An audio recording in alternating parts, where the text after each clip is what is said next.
And they therefore rose girded on their armor, and mounted each his chariot, and their charioteers with them. The chariots went before, and they that were on foot followed, as a cloud in the tens of thousands after. In the midst of them his comrades bore Patroclus, and covered him with the locks of their hair, which they cut off and threw upon his body. Last came Achilles, with his head bowed for sorrow. So noble a comrade was he taken to the house of Hades. When they came to the place of which Achilles had told them, they laid the body down and built up the wood. Achilles then bethought him of another matter. He went a space away from the prior, and cut off the yellow lock which he had let grow for the river Sperchiotis. He looked all sorrowfully out of the dark sea, and said, Spercheius, in vain did my father Peleus vow to you that when I returned home to my loved native land, I should cut off this lock, and after you a holy hecatomb 50 she-goats was a sacrifice to you there at your springs, where is your grove, and your altar fragrance with burnt offerings. Thus did my father vow, but you have not fulfilled his prayer. Now therefore that I shall see my home no more, I give this lock as a keepsake to the hero Patroclus. As he spoke, he placed a lock in the hands of his dear comrade, and all who stood by were filled with yearning and lamentation. The sun would have gone down upon the morning had not Achilles presently said to Agamemnon, son of Atreus, for it is to you that the people will give ear. There is a time to mourn and a time to cease from mourning. Bid the people now leave the fire, and set about getting their dinners. We to whom the dead is dearest will cease from what is once here, and other princes also say by me. When King Agamemnon heard this, he dismissed the people to their ships, but those who were about the dead heaped up wood and built a pyre 100 feet this way and that. Then they laid the dead all sorrowfully upon the top of it. They flayed and dressed many fat sheep and oxen before the pyre,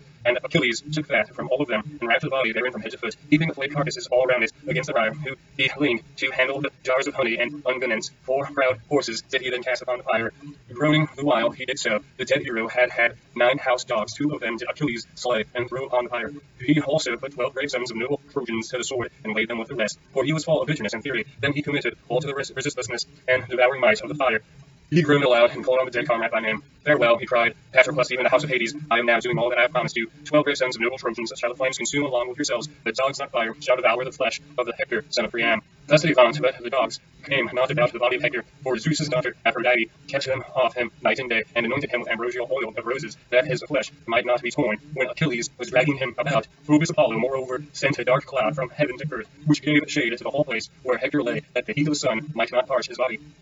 Now the fire about a dead Patroclus would not kindle. Achilles therefore bethought him of another matter. He went apart and prayed to the 2 winds Boreas and Zephyrus, vowing them goodly offerings. He made them many drink offerings from the golden cup, and he sought them to come and help him, that the wood might make haste to kindle and the dead bodies be consumed. Fleet Iris heard him praying and started off to fetch the winds. They were holding high feast in the house of boisterous Zephyrus, when Iris came running up to the stone threshold of the house and stood there. But as soon as they set eyes on her, they all came towards her, and each of them called her to him. But Iris would not sit down. I cannot stay, she said. I must go back to the streams of Oceanus, and the land of the Ethiopians, who are offering hecatombs to the immortals, and I would have my share. But Achilles prays that Boreas and shrill Zephyrus will come to him, and he vows them goodly offerings. He would have you below upon the pyre of Patroclus, for whom all the Phrygians are lamenting. With this she left them, and the 2 winds rose with a cry that rent the air and swept the clouds before them. They blew on and on until they came to the sea, and the waves rose high beneath them. But when they reached Troy, they fell upon the pyre, till the mighty flames roared under the blast that they blew.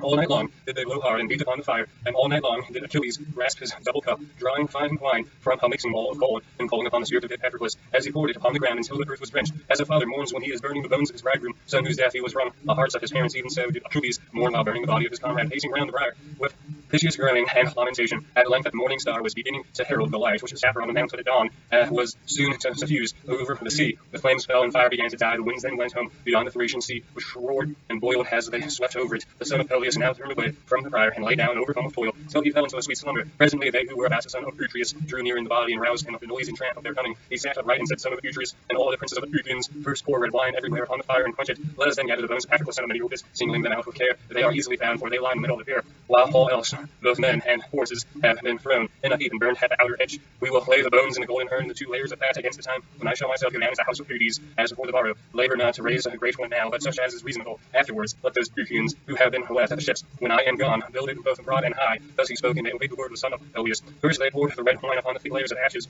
quenched the fire with many tears. They singled out the whitened bones of their loved comrade, and laid them within a golden urn and 2 layers of fat. Then they covered the urn with a linen cloth, and took it inside the tent. They marked off the circle where the barrow should be, made a foundation for it about the pier, and forthwith heaped up the earth. When they had thus raised a mound, they were going away. But Achilles stayed the people, and made them sit in assembly. He brought prizes from the ships, and cauldrons, tripods, horses, and mules, noble oxen, and women with their girdles, and sword iron. The first prize he offered was for the chariot races, a woman skilled in all useful arts, and a 3-legged cauldron that had ears for handles and would hold 22 measures. This was for the man who came in first. For the second there was a 60-year-old mare and broken in a full Tihias. The third was to have a goodly cauldron that had never yet been on the fire. It was still bright as when it left the marker maker, and would hold 4 measures. The fourth prize was 2 talents of gold, and the fifth a 2-handled urn, as yet unsoiled by smoke. Then he stood up and spoke among the Argives, saying, Son of Atreus and all the other Phrygians, these are the prizes that lie waiting for the winners of the chariot races. At any other time I should carry off the first prize and take it to my own tent. Do you know how far my steeds excel all others, for they are immortal?